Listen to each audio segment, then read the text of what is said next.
Our episode today could easily be from the daily news cycle. You know, successful migrant family caught in the crossfire in a Middle Eastern war. Like so many folks around the world going about their daily business, Lot was living his best life when war came and literally swept it all away. His family, his workers, his agricultural business, and all his stuff just caught up and carried off as fat loot. A refugee from the war brings word to Abram about his nephew. Now, this is the turning point that really gets me in the story. I just want to slap Abe in the face and ask, what the hell?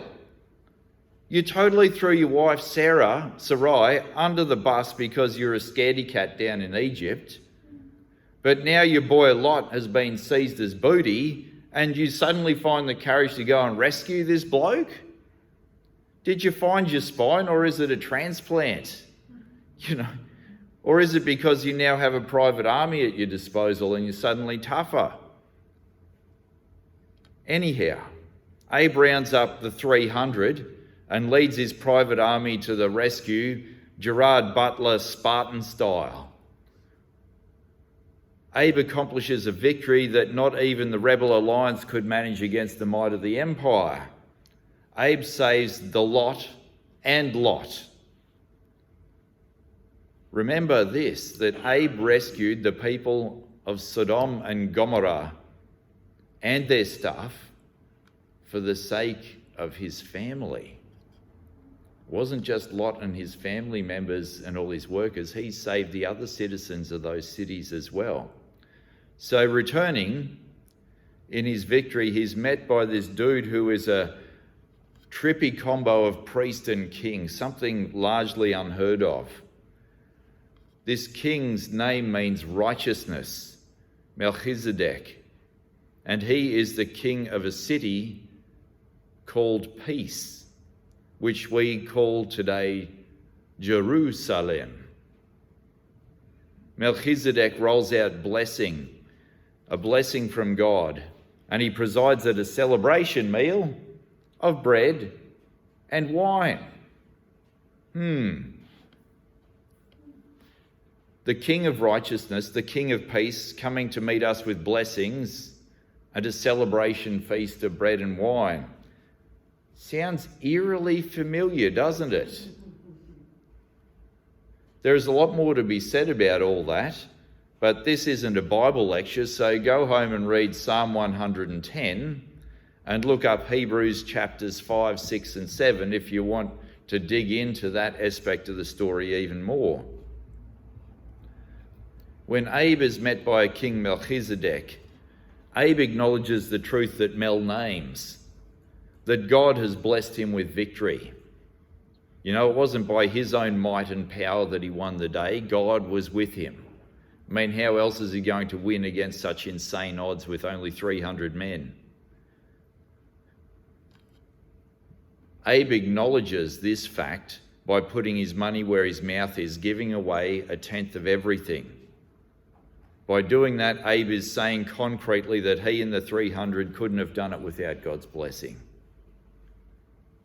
This ancient practice of tithing, made law centuries later in Israel and then picked up as a rule of thumb by the church, is a spiritual discipline, an act of worship. It's a tangible, practical acknowledgement that everything we have in life comes from God and his blessing.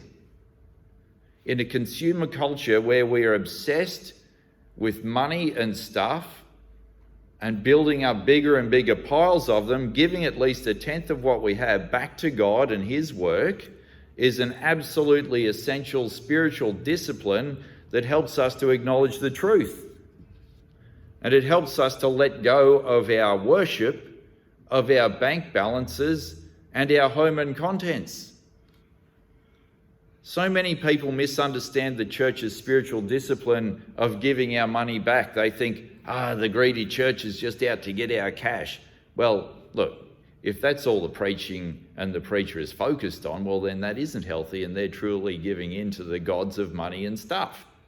However, Jesus talked at length about how money has its hooks deep in our hearts and souls, and that this small g God dominates our lives.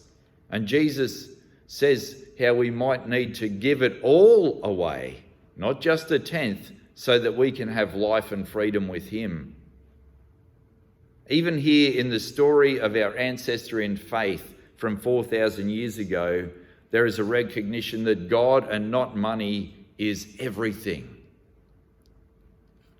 So it's not an accident that Abe is immediately tempted by the king of Sodom, who offers to make up this seeming loss that's happened through his offering by giving him a deal.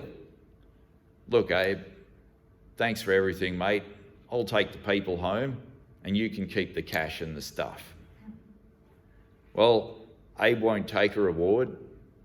He won't cut a deal. He won't be indebted to a politician who pretends to worship God and who seeks to use him for PR purposes. He sees the offer for what it is and turns it down without hesitation. You can keep the lot, mate. It's God who blesses me. It's God who makes me rich. It's God who prospers me.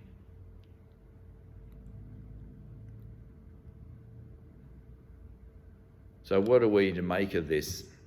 Well, one theologian reckons that the definition of being alive is the capacity to surprise. Abe manages to surprise the socks office with his unexpected courage.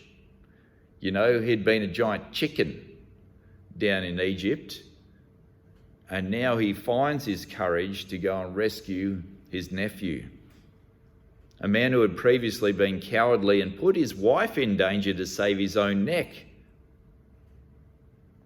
As Christians, we know that not even death itself can defeat us, but that death is it's an enemy that's been delivered into our hands, defeated.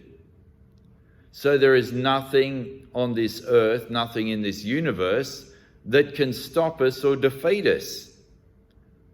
So who knows what events are around the corner that will cause you to surprise us all with the new and unexpected things you'll do, acts of courage and daring. I know some in this parish are already in that space. So well done. Keep surprising God, keep surprising us by the courageous and daring things you'll do.